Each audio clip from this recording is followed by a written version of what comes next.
So this is Carly Randolph Pitman. She makes sense of the emotional dynamics that drive food compulsion, including sugar addiction and overeating. She's the creator of Growing Human Kindness, a developmental approach to outgrow food compulsion, and the author of When Food is Your Mother, Overcoming Sugar Addiction for Life, The 30-Day Lift, and Heal Overeating Untangled. Please give a big round of applause. Thank you. It's a delight to be here today. As Anne explained, what I do is I map the inner dynamics, so the developmental and the emotional roots of eating disorders and food compulsion, including sugar addiction. I came to this work through my own 20-plus year struggle with multiple eating disorders, including a sugar addiction, as well as lifelong challenges with depression and anxiety. And it was my desire and my yearning to make sense of my own struggle that then had me try to uncover the roots of what's really going on. And so if you're someone who struggles with a sugar addiction, if you work with people who struggle with a sugar addiction, and if you're trying to understand why is it that you get stuck, what I hope to give you today is insight. I'm going to give you a new way of looking and understanding what the deepest root of a sugar addiction and all eating disorders is. As Henry David Thoreau says, it's not what we look at, it's what we actually see. And so today I'm going to give you insight to understand what's feeding that, because if you can understand what's feeding it, rather than just trying to say no, which is the typical way that we approach sugar addiction. We look at it as when people come to me and they're saying, how do I stop eating sugar? I recognize that it's not good for me. I want to stop eating it. And yet, despite all my good intentions, and despite my earnestness and my willingness, I'm still stuck. Because this is what it typically looks like. When you're trying to stop eating sugar, and you're trying to do it through willpower, and you're trying to manage and control behavior, you end up walking that tightrope where you've got the little angel on one side saying you don't want to eat the sugar, and you've got the little devil on the other saying, oh, yes, I do. And you're walking in the middle, and like this gentleman walking the tightrope, you might be feeling really, really stressed, which is counterproductive to any kind of change, because you're trying to eat that perfect no sugar diet. So I'm going to frame this discussion with a different question, one that is much more empowering and more hopeful. And that question is, rather than how do I stop eating sugar, it's what is driving you to eat sugar in the first place. And to understand what drives us to eat sugar or drives any addiction or any eating disorder or any food compulsion, we need to understand human development. So the two roots of my work, what I do, are in self-compassion and mindfulness, and in developmental science and attachment theory.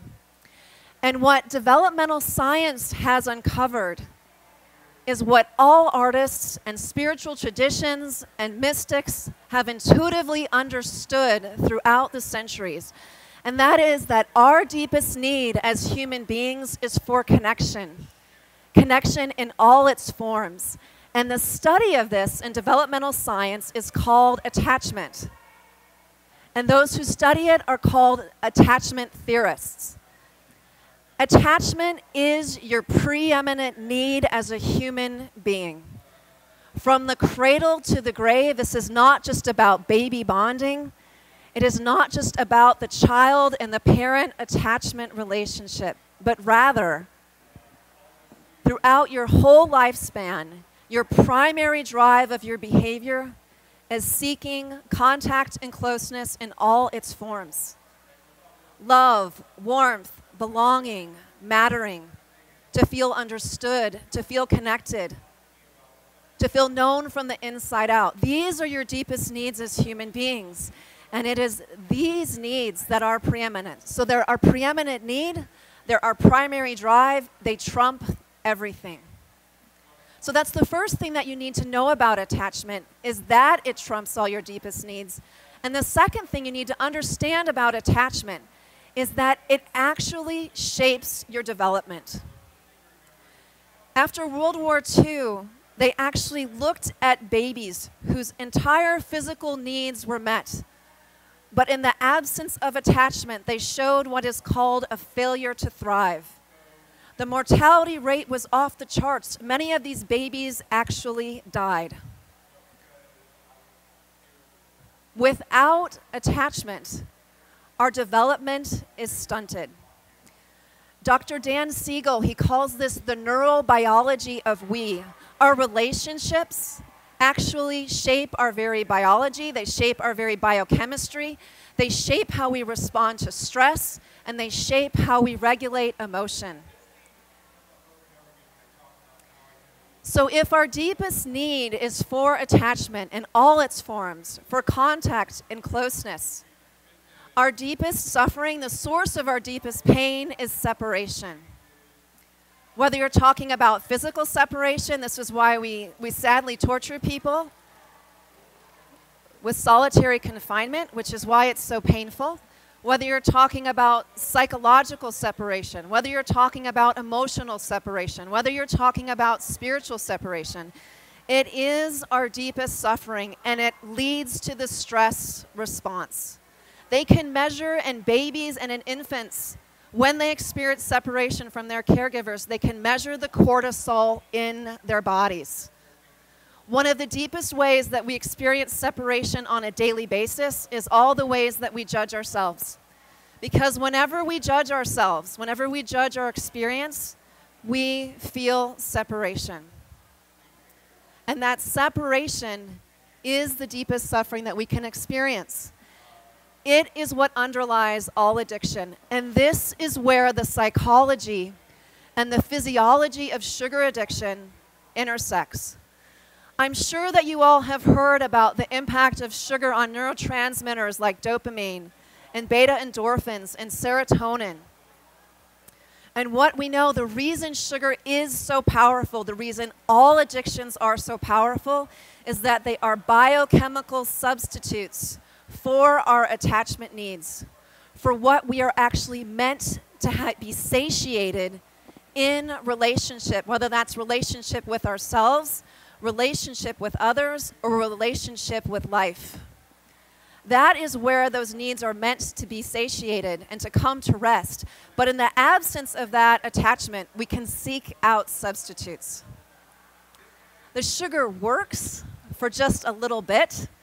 For a few seconds or a few minutes, we might feel that warmth that comes from the endorphins. We might feel that buzz that comes from the dopamine and the serotonin. But it never satiates and never actually meets the root of our hunger. What happens when we experience separation is that we seek it out. One of the three primary emotions that you can have as a human being is what's called the search for proximity.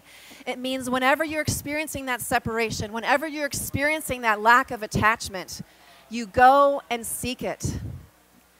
So in the same way that your body gets hungry when you physically haven't fed it, you experience attachment hunger. And it is that attachment hunger that you are looking to satiate and fill. And when there isn't true refuge to be found, that is where something like sugar has its power.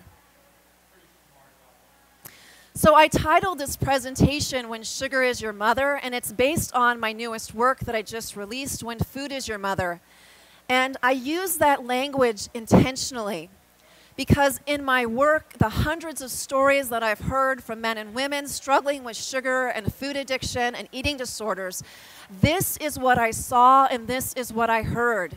That it wasn't just a habit, it wasn't just a compulsion, it wasn't just about willpower. There was something else going on. There was a relationship that they had with sugar. They were using the sugar to meet needs. So what does it mean to say that sugar is your mother? It means that it's a relationship. It's how you're actually meeting those attachment needs. So if our deepest need is for attachment and our deepest suffering is separation, what gets in the way is our human vulnerability. Because in the same way that we can receive warmth and contact and closeness and love from our fellow human beings, we can also be wounded by them. All addictions, all compulsions are less vulnerable ways of meeting those needs, because sugar can never hurt you like a person can. Neither can gambling, neither can work, neither can pornography. All are addictions, all are compulsions. And so we can turn towards something else. It's a depersonalized form of attachment. When we go to something that doesn't actually bring our attachment hunger to rest, when we look to fill that outside of relationship. So this is my attempt to inject a little humor into my talk. Cookie Monster, he is deeply attached to his cookies. And the language that I hear in people who are addicted to sugar, the way they talk about it, just the very thought of giving up sugar would bring up things like anxiety, alarm, terror, fear. The very thought of being separated from sugar. And here's why. So John Bowlby and Mary Ainsworth, they actually mapped out the characteristics of an attachment relationship. And one of those characteristics is that it's when you're apart from your attachments, you actually feel alarmed and anxious. And in young children, we call this separation anxiety. This separation anxiety is what I see in people who are trying to give up sugar. When they're deeply attached to it, when they have an attachment relationship with it, they are like a young child facing separation from their mother, and they feel alarmed and they feel scared. And it's an emotional bond. One of the other characteristics of an attachment relationship is that it's where you go when you feel distressed. When you're facing stress, when you're feeling emotional pain, when you're suffering, when you're feeling separation, it is wired into our very biology to seek out those we are closest to when we are hurting. And for men and women who have an attachment to sugar in this way, rather than going to their own hearts, going to a loved one, or going to a spiritual source, where they are going when they're feeling distressed is to sugar. And they talk about sugar in this way. They say that sugar is my mother, sugar is my best friend, sugar is my lover. I had one woman in one of my classes, she said, sugar is like a bad boyfriend that I can't let go. And she intuitively understood that while it really wasn't meeting her needs, she couldn't let it go because she had this relationship to it. And when she was faced with pain, when uncomfortable emotions arise, when her life felt overwhelming, she was turning to sugar. This is why most cut-it-out approaches to sugar don't work. Because attachment is your preeminent need, it will actually override your conscious intention to eat less sugar. The way I describe it is it's like trying to breathe underwater. You can only do it for so long. And at some point, you have to come up for air. If you are trying to cut out the sugar when sugar is a primary way that you are caring for yourself and caring for your deepest needs, without having an alternate true refuge, you are going to feel like you're breathing underwater. You're going to feel that pain of the attachment, hunger of the unmet needs, and at some point it's going to become too much to bear. And at some point you will return to the sugar. So the way to heal a sugar addiction, in my experience, is not to just say, I'm going to cut it out. Rather, it's to outgrow it.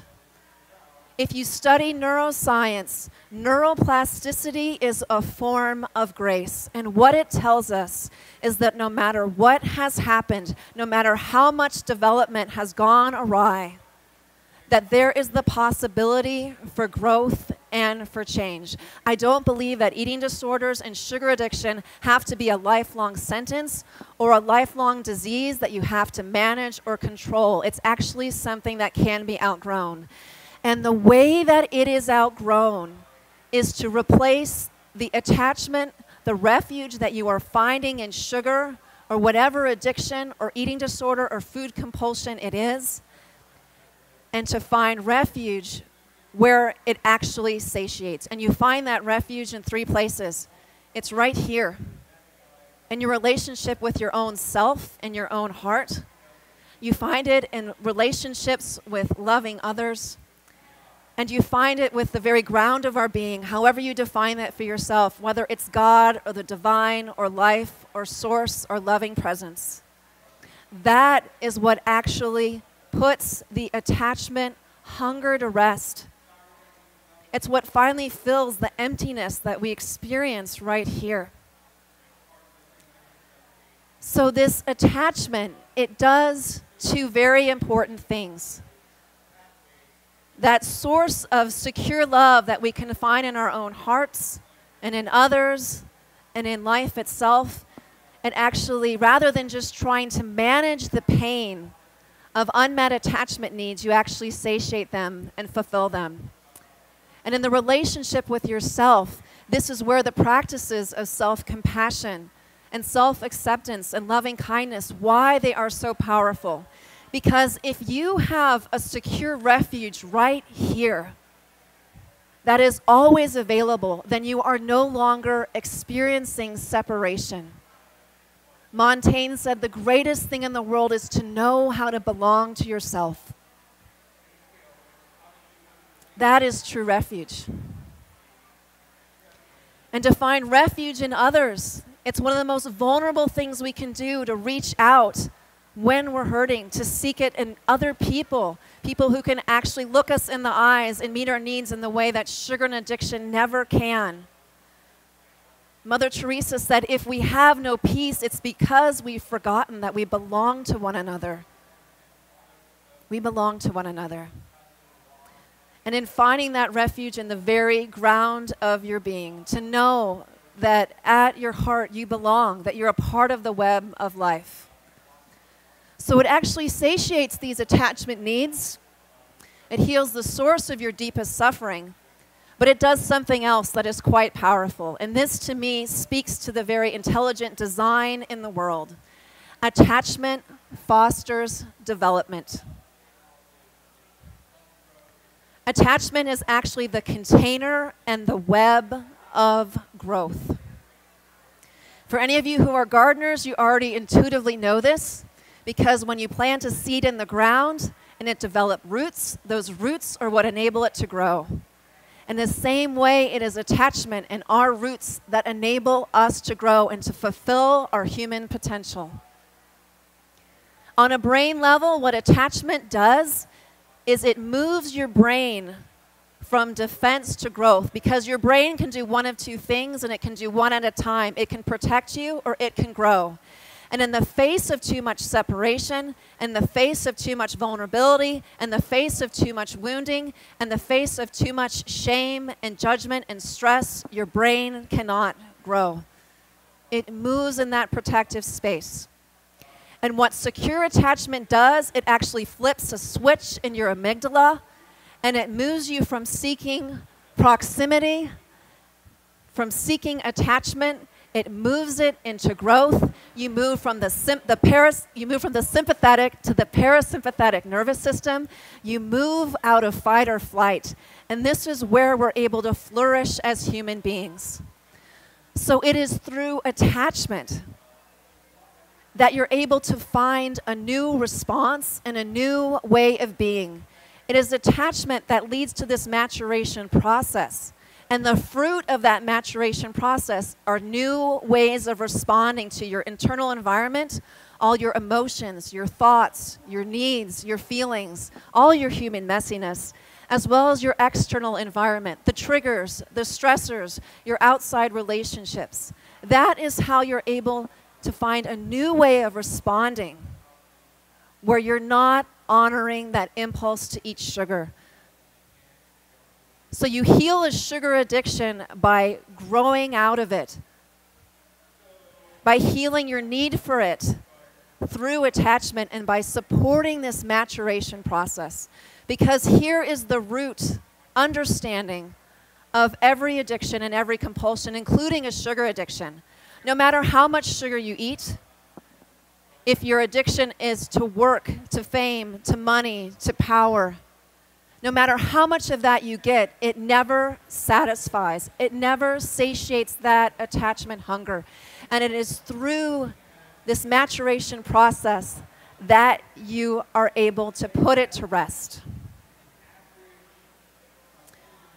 As John O'Donohue says, everything belongs. We are all born in this world as love, seeking a beloved. We are a beloved who is seeking love. The fact that we get caught in things like sugar and in our compulsions or in addictions is not proof that there's anything wrong with us. It's merely proof of our very human vulnerability. So our task then is to embrace every part of us, to let everything belong. And as we let everything belong, the paradox then is that we're able to turn away from what never satisfies, and we're able to turn towards what we most deeply want and need. We're able to turn towards love. Thank you.